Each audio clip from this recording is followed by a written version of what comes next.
नमस्कार मित्रों, आपका स्वागत है आपके अपने चैनल यूट्यूब लाइब्रेरी में। आज हम बात करने जा रहे हैं भारत और चाइना के बारे में। भारत जहां उदारवादी नीति अपनाता है, वहीं चाइना विस्तारवादी नीति अपनाता है। फिलहाल चाइना और दुनिया कोरोना से निपट रही है। दुनिया के कई देश चाइना पर आरोप लगा रहे हैं कि कोरोना या कोविड-19 की शुरुआत चाइना में हुई, परंतु चाइना ने WHO को समय पर कोविड-19 की सही जानकारी ना तो दी और ना ही देने दी। अमेरिका चाइना दोनों ही अर्थव्यवस्था के घोड़ों की लगाम अपने हाथों में लेना चाहते हैं। इसी कारण दोनों देश समय समय पर प्रत्यक्ष अप्रत्यक्ष लड़ते रहते हैं। हाल ही में अमेरिका के राष्ट्रपति डोनाल्ड ट्रंप ने चाइना पर काफी गहरे इल्जाम लगाए। विश्व मंच पर चाइना एकदम अलग थलग पड़ गया। ऐसे में उसके पड़ोसी से यानी भारत से भी उसे कोई खास सकारात्मक प्रतिक्रिया नहीं मिली। आपने कहावत तो सुनी होगी, खिसियानी बिल्ली खंबा नोचे। उन्होंने नेपाल को कॉन्फिडेंस में लेकर हमारे यानी भारत के कुछ क्षेत्रों को नेपाल का कहलवा दिया। खैर, ये बात तो नेपाल और हमारी है और उस विवाद को हम सुलझा ही लेंगे। लेकिन बात करते हैं हम चाइना की। चाइना की तरफ से बौखलाहट में एक गलत कदम उठाया गया। गलवान घाटी क्षेत्र में भारत की सीमा है, वो भारतीय सीमा में ही आता है। वो उस क्षेत्र में वहां पर चाइना ने अपना कब्जा कर लिया। हमारे सैनिकों ने शांतिपूर्ण उनको लौट जाने के लिए कहा, तो उन्होंने हाथापाई शुरू कर दी। उसके फलस्वरूप हुआ क्या कि 20 सैनिक हमारे लड़ते लड़ते शहीद हो गए। और ऐसा नहीं है कि हमने कुछ नहीं किया, हमने उन्हें मुंह तोड़ जवाब दिया। करीब 43 सैनिक उनके मारे भी गए या गंभीर रूप से घायल हुए। परंतु जैसा कि आप जानते हैं, चाइना अपने देश की नेगेटिव खबरें पता ही नहीं चलने देता, चाहे वो गलवान घाटी हो, चाहे कोरोना संक्रमण, वो हर चीज छुपाता है। खैर, अच्छा, अब बात मुद्दे की करते हैं। जिस देश के सिपाही सीमा पर हमारे लिए लड़ रहे हैं, मर रहे हैं, क्या उनके प्रति हमारा कोई दायित्व, कोई कर्तव्य नहीं? क्या ऐसा संभव नहीं कि देश की सेना सीमाओं पर लड़े और हम देश में रहकर चाइना को करारी चोट दे? ऐसा हो सकता है, बिल्कुल हो सकता है।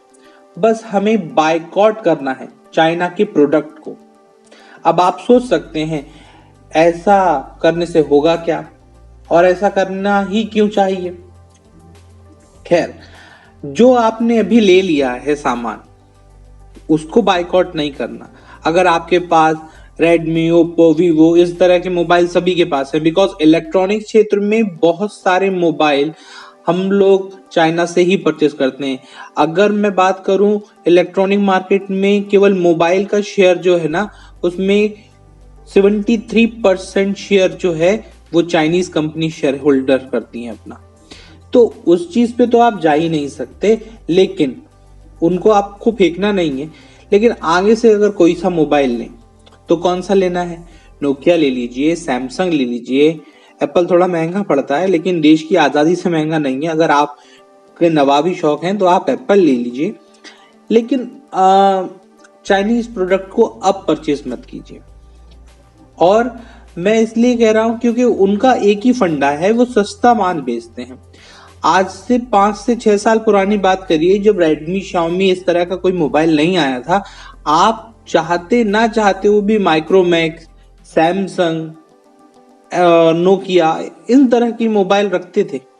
लेकिन फिर क्या हुआ? हमको क्या चाहिए? सबसे सस्ता, सबसे अच्छी सेल्फी, इस तरह का उन्होंने बाजार क्रिएट कर दिया। आपके पास इतने ऑप्शन दे दिए चाइना के कि अगर आप एक ऑप्शन से हटते हैं तो दूसरा ऑप्शन भी चाइना का ही मिलता है। ठीक है, तो उनके इस वाले जो खेल में है ना, जो बाजार का खेल चलता है, उससे आप बाहर निकलिए, क्योंकि ये हमारे देश की सिक्योरिटी की बात है। चलिए, अब बात करते हैं आगे की।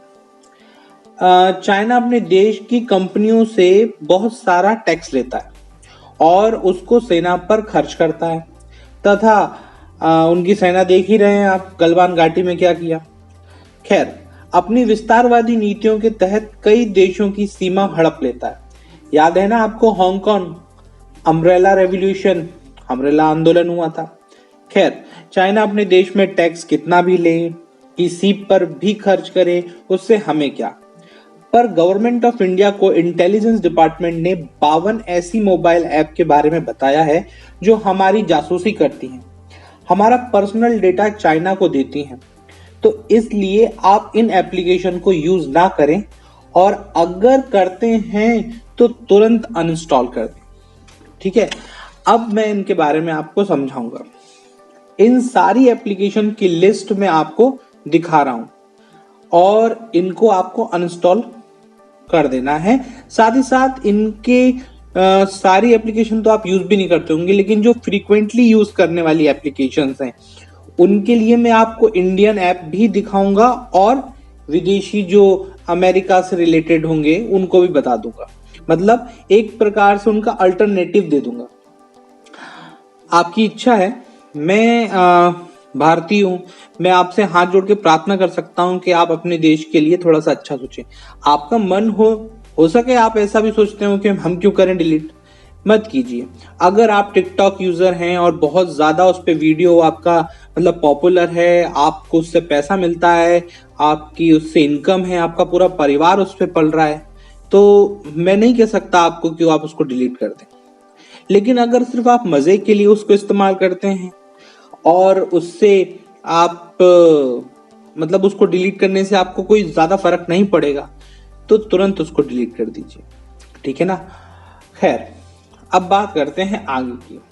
उन एप्लीकेशंस की मैं आपको वीडियो दिखाता जाऊंगा बीच बीच में, आप उनको देखते रहिए और उसमें से आप चेक कर लीजिए कि कौन सी एप्लीकेशन आपको रखनी है और कौन सी एप्लीकेशन नहीं रखनी है।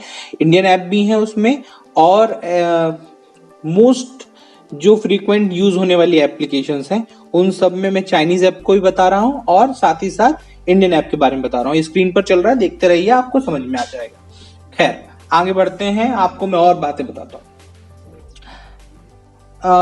आप सोच सकते हैं कि जब चाइना इस तरह का काम करता है तो गवर्नमेंट सीधे सीधे इन सारे चाइना प्रोडक्ट को बंद क्यों नहीं कर देती है, हर प्रकार का चाइना प्रोडक्ट ही बंद कर दे। तो भैया, हम चाइनीज नहीं है।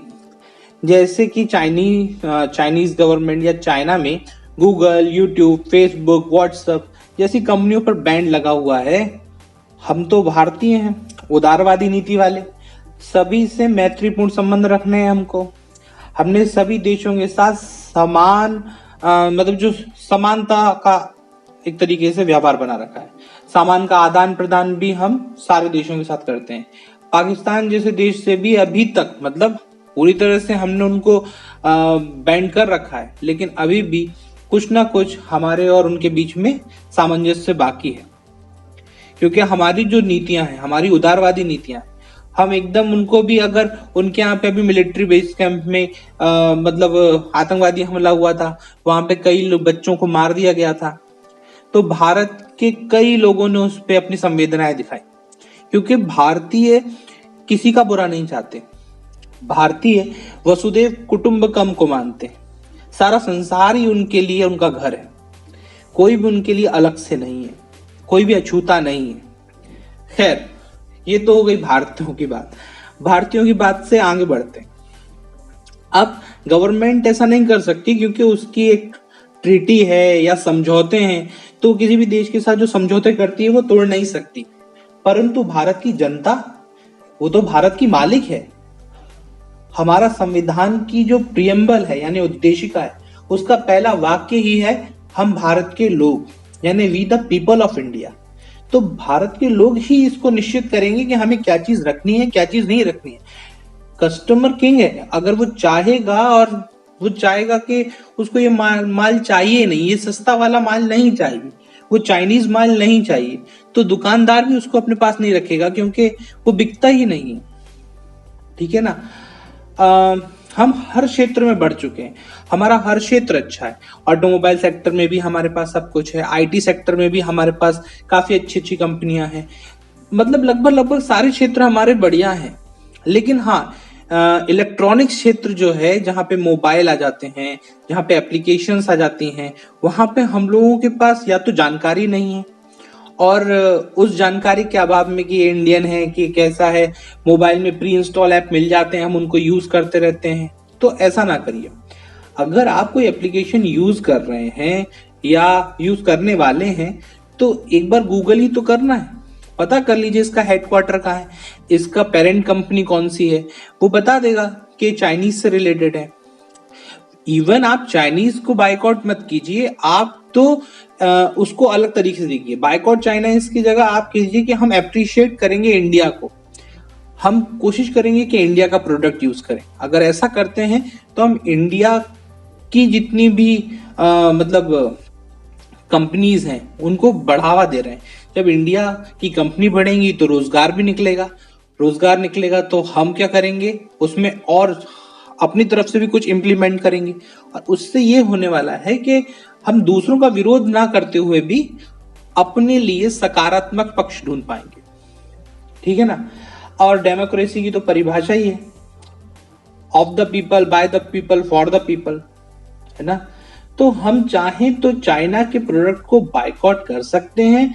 बस एक बार आपको बस मन में बनाना है कि हाँ ऐसा करना चाहिए या नहीं करना चाहिए।